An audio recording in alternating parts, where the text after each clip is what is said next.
പുതിയ വീഡിയോയിലേക്ക് എല്ലാവർക്കും സ്വാഗതം. ഇന്ന് നമുക്ക് ഒരു പാൽപ്പത്തിരി ഉണ്ടാക്കിയാലോ? പാൽപ്പത്തിരി കണ്ടോ? ഇതുണ്ടാക്കാനായിട്ട് നമുക്ക് ആദ്യം ഒരു പാത്രത്തിലേക്ക് ഒരു മുട്ട ഒന്ന് പൊട്ടിച്ചിട്ട് കൊടുക്കാം. ഇനി അതിലേക്ക് നമുക്ക് ഒരു അര ടീസ്പൂൺ ഉപ്പ് ഇട്ട് കൊടുക്കാം. ഇനി അത് നന്നായിട്ട് ഒന്ന് മിക്സ് ചെയ്തെടുക്കാം. നമുക്ക്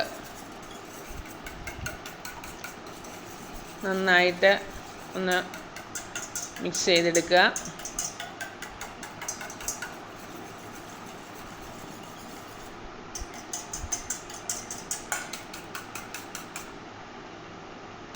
മിക്സായിട്ടുണ്ട്. ഇനി അതിലേക്ക് നമുക്ക് 2 കപ്പ് മൈദ ഇട്ട് കൊടുക്കാം.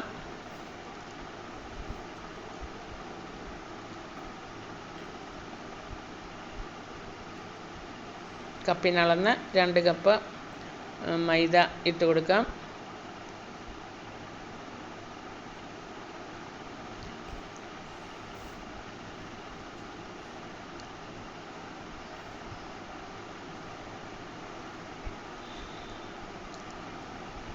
ഇനി അതിലേക്ക് ആവശ്യമായ വെള്ളം ഒഴിച്ചു കൊടുക്കാം. 2 കപ്പ് മൈദയ്ക്ക്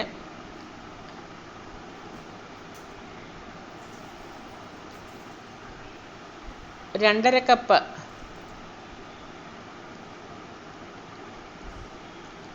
വെള്ളം നമുക്ക് ഒഴിച്ചു കൊടുക്കാം. ഇനി അത് നന്നായിട്ട് ഒന്ന് കലക്കിയെടുക്കാം. തരിയൊന്നുമില്ലാതെ, ഇതിനകത്ത് കട്ടകളൊന്നുമില്ലാതെ നന്നായിട്ട് മിക്സ് ചെയ്തെടുക്കാം. 2.5 ഗ്ലാസ് ഞാൻ വെള്ളം ഒഴിച്ചു. 2.5 കപ്പ് വെള്ളം ഒഴിച്ചു.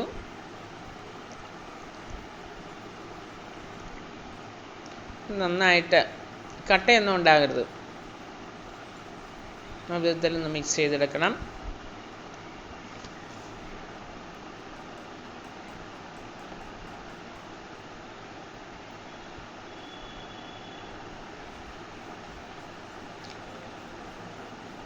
നന്നായിട്ട് മിക്സ് ആയിട്ടുണ്ട്. ഇനി നമുക്കിതൊന്ന് ചുട്ടെടുക്കണം. അതിനായിട്ട് ഞാനൊരു നോൺ സ്റ്റിക്ക് പാന് അടുപ്പിലേക്ക് വെച്ചു. നന്നായിട്ട് ഈ ഒരു രീതിയിലായിരിക്കണം മാവ് ഇരിക്കേണ്ടത്. കൂടുതൽ വെള്ളം നീണ്ടും പോകരുത്, എന്നാൽ കുറുകിയും പോകരുത്.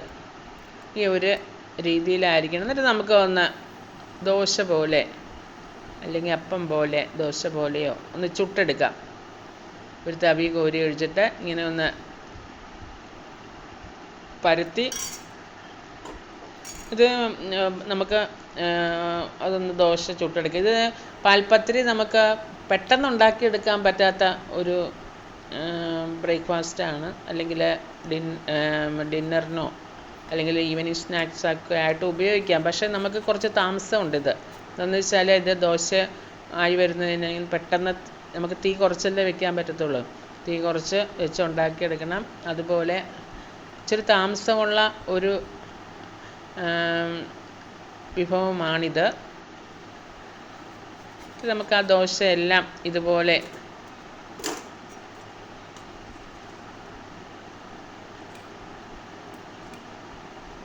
കോരി ഒഴിച്ച് ഒന്ന് പരത്തി ചുട്ടെടുക്കാം. എല്ലാം ഞാൻ അതുപോലെ ചുട്ടെടുക്കുന്നുണ്ട്. അതവിടെ ഇരിക്കട്ടെ. അതിനുശേഷം ഒരു ബൗൾ എടുത്തിട്ട് അതിലേക്ക് 3 മുട്ട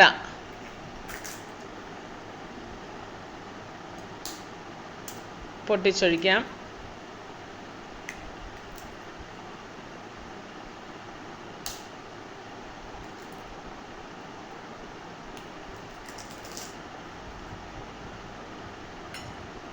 എന്നിട്ട് നമുക്ക് നന്നായിട്ട് ഒന്ന് മിക്സ് ചെയ്യാം.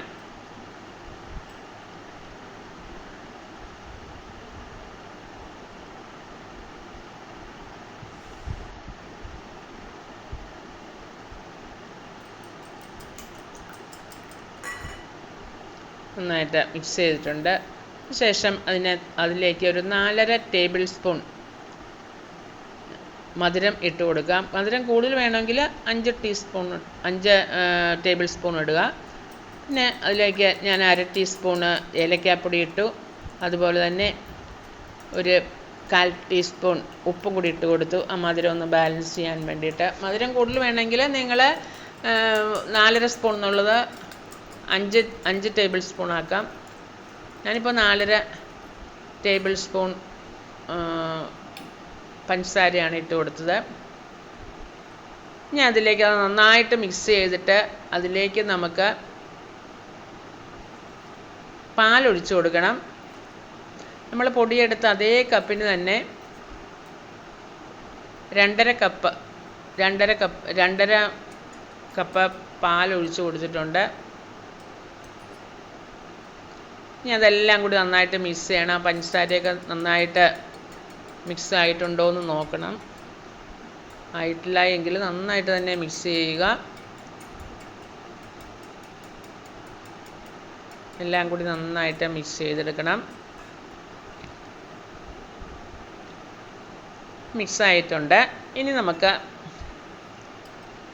അതും അവിടെ ഇരിക്കട്ടെ. ഇനി നമുക്ക് ഒന്ന് സെറ്റ് ചെയ്ത് വെക്കണം. നമ്മൾ അപ്പം പോലെ ഉണ്ടാക്കിയല്ലോ ദോശ. ഇനി ഈ പാത്രത്തിലാണ് ഞാൻ അത് സെറ്റ് ചെയ്യുന്നത്. അതിനായിട്ട് ഞാനൊരു ബട്ടർ പേപ്പർ എടുത്തു, അതിലേക്ക് കുറച്ച് എണ്ണ തൂത്ത് കൊടുത്തു. അതുപോലെ പാത്രത്തിന് ചുറ്റിനും കുറച്ച് എണ്ണ തൂക്കി കൊടുത്തു, എണ്ണ ഒന്ന് തേച്ച് കൊടുത്തു. അല്ലെങ്കിൽ അതിൻ്റെ പിടിക്കുമല്ലോ, അത് ഒട്ടിപ്പിടിക്കുമല്ലോ, അത് പോരാൻ പാടാണല്ലോ. അതുകൊണ്ടാണ് എണ്ണ തൂത്ത് കൊടുക്കുന്നത്. അതിന് അടിയിൽ വയ്ക്കുന്ന വിധത്തിലൊരു ബട്ടർ പേപ്പർ മുറിച്ചെടുത്തു. അതിലേക്കും എണ്ണ പുരട്ടി കൊടുത്തതിന് ശേഷം ബട്ടർ പേപ്പർ അടിയിൽ വെച്ചു.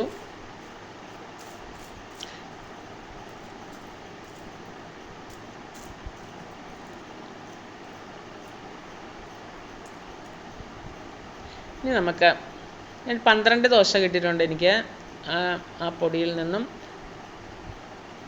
ഇനി ഒരു ദോശ എടുത്ത് ഇങ്ങനെ അതിൻ്റെ അടിയിലേക്ക് ഇങ്ങനെ വെച്ചു.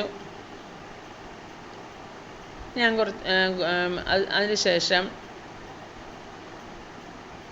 നമ്മൾ ആ മുട്ടപ്പാൽ മിക്സില്ലേ, അത് മിക്സ് ചെയ്ത് വെച്ചിരിക്കുന്നത് നന്നായിട്ട് ഇളക്കിയിട്ട് ഒരു തവി കോരി അതിൻ്റെ മുകളിലേക്ക് ഒഴിച്ചു കൊടുക്കണം.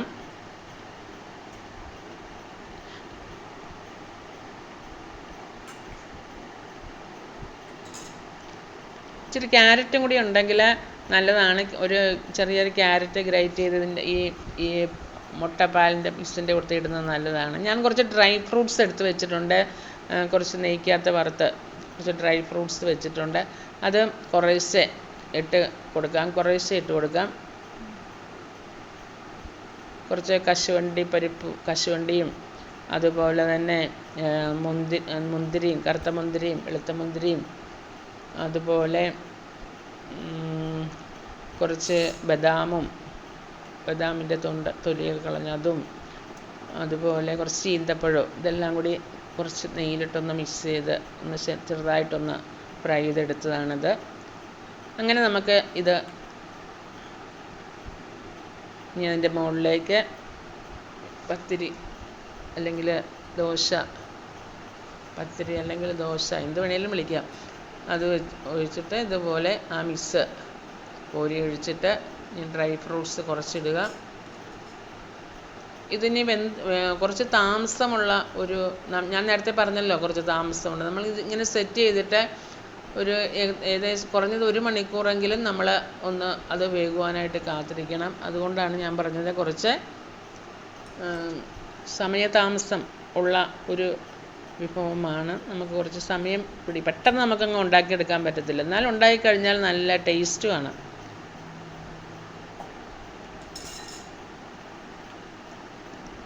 ഇനി ഇതിൻ്റെ മുകളിലേക്ക് നമുക്കിതുപോലെ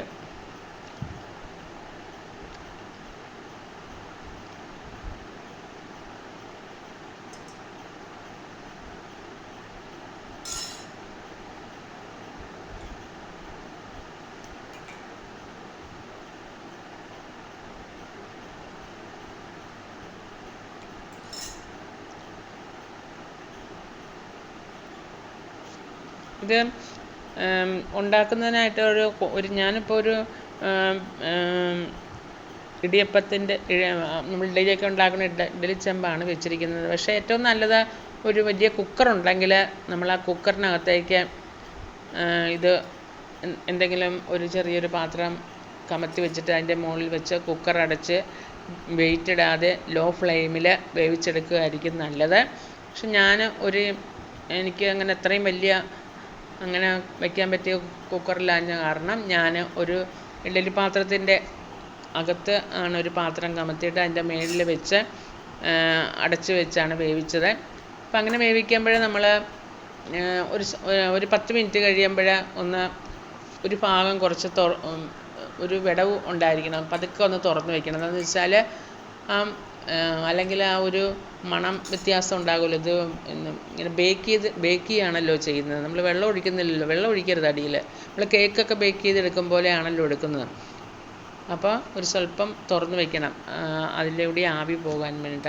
അങ്ങനെ തുറന്ന് വയ്ക്കുന്നത് കൊണ്ട് നമുക്ക് കുറച്ച് താമസം ഉണ്ടാകും. ഇത് ഞാനിതെല്ലാം സെറ്റ് ചെയ്ത് വെച്ചു.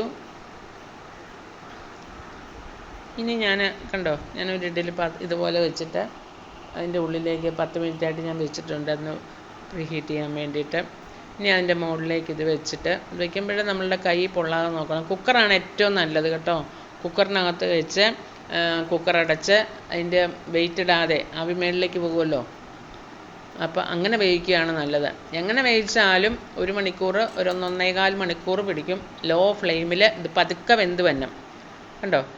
അങ്ങനെ ഞാൻ വേവിച്ചെടുത്ത പാൽപ്പത്തിരിയാണിത് കണ്ടോ.